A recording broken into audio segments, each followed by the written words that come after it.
स्वागत है दोस्तों आप सभी का हमारे आज के इस वीडियो में। वीडियो शुरू करने से पहले हमारे चैनल को सब्सक्राइब करना और हमारे वीडियो को लाइक करना बिल्कुल ना भूलिएगा। तो चलिए हम शुरू करते हैं। दोस्तों, भगवान कृष्ण ने महाभारत काल में ही कलयुग का विस्तार पूर्वक वर्णन कर दिया था। कलयुग में लोग कैसे होंगे, जीवन कैसे व्यतीत होगा, लोगों का व्यवहार एक दूसरे के प्रति कैसा होगा, यह सब उस काल में ही बताया जा चुका था। यहाँ हम प्रस्तुत करेंगे भगवान कृष्ण द्वारा कलयुग के बारे में बताई गई 5 कड़वी बातें जो आज 100% सच हो रही है। महाभारत में पांचों पांडव के मन में कलयुग के बारे में जानने के लिए जिज्ञासा थी। उन्होंने भगवान कृष्ण से एक बार पूछा कि कलयुग में मनुष्य कैसा होगा, लोगों के विचार कैसे होंगे और मोक्ष प्राप्ति कैसे होगी। यह प्रश्न सुनकर भगवान श्री कृष्ण जी ने पांचों पांडव को वन में जाने के लिए कहा और ये भी कहा कि जो कुछ भी तुम लोग वहाँ पर देखोगे मुझे विस्तार में आकर बताना। पांचों भाई वन में जाकर वापस आए और भगवान कृष्ण को क्या बताते हैं चलिए जानते हैं। युधिष्ठिर महाराज ने एक 2 सूंड वाली हाथी को देखा और वह बहुत ही आश्चर्यचकित हो गए। जब उन्होंने भगवान श्री कृष्ण जी को यह दृश्य के बारे में बताया तो भगवान ने उत्तर दिया कि कलयुग में ऐसे लोग राज्य करेंगे जो बोलेंगे कुछ और करेंगे कुछ और। ये लोग दोनों ओर से शोषण करेंगे। भीम ने देखा एक गाय को जो अपने बच्चे को इतना चाट रही थी कि उसका रक्त निकल आया। भीम यह देखकर दंग रह गए और भगवान कृष्ण से इसका अर्थ पूछा।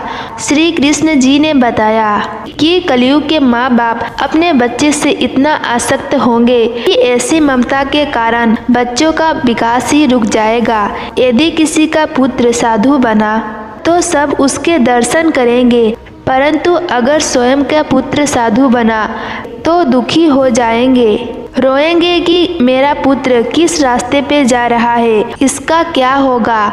कलयुग में बच्चों को मोह माया और परिवार में ही बांध कर रखेंगे और उसका जीवन वही नष्ट हो जाएगा। फिर भगवान ने वास्तविकता बताते हुए कहा कि तुम्हारे पुत्र तुम्हारे नहीं बल्कि अपने स्त्रियों के अमानत है, पुत्रियां अपने पतियों के अमानत है, यह शरीर मृत्यु के अमानत है और आत्मा परमात्मा की अमानत है।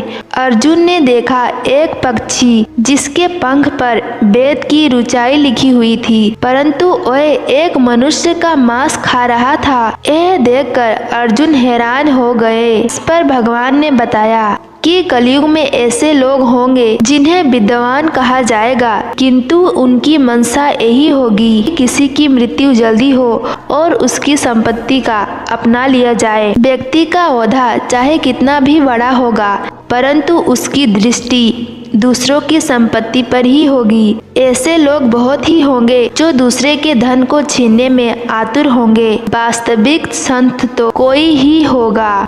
नकुल ने देखा कि एक भारी चट्टान पर्वत से गिरी और बड़े से बड़े वृक्ष भी उसे नहीं रोक पाए, परंतु एक छोटे से पौधे से टकराकर वह चट्टान वहीं रुक गई। इसका अर्थ बताते हुए श्री कृष्ण जी ने कहा कि कलयुग में मनुष्य की बुद्धि क्षीण होगी, जीवन पतंग होगा और इस पतंग को धन या सत्ता के वृक्ष को रोकने में सक्षम नहीं होंगे, क्योंकि हरि नाम रूपी एक छोटे से पौधे से मनुष्य का जीवन पतित होने से रुक जाएगा।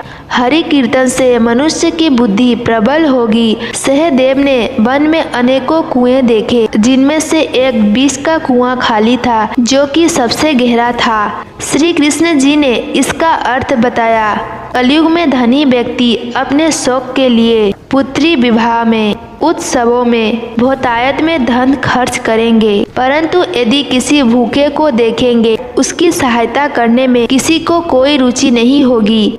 इंद्रियों की संतुष्टि, मदिरा पान, मांस भक्षण और व्यसन में धन खर्च किया जाएगा। जो लोग ऐसी आदतों से दूर होंगे पर कलयुग का नहीं बल्कि परमात्मा का हाथ होगा। तो दोस्तों, ये है कलयुग की 5 कड़वी सच जो भगवान कृष्ण जी के द्वारा बताए गए थे और आज सच भी हो रहे हैं। तो हमारे आगे वीडियो में हम चर्चा करते रहेंगे भगवत गीता, रामायण और भगवान कृष्ण जी से कही गई बातें। तो आज के लिए बस इतना ही। मिलते हैं अगले वीडियो में एक नई जानकारी के साथ। तब तक के लिए जय श्री राधे कृष्णा।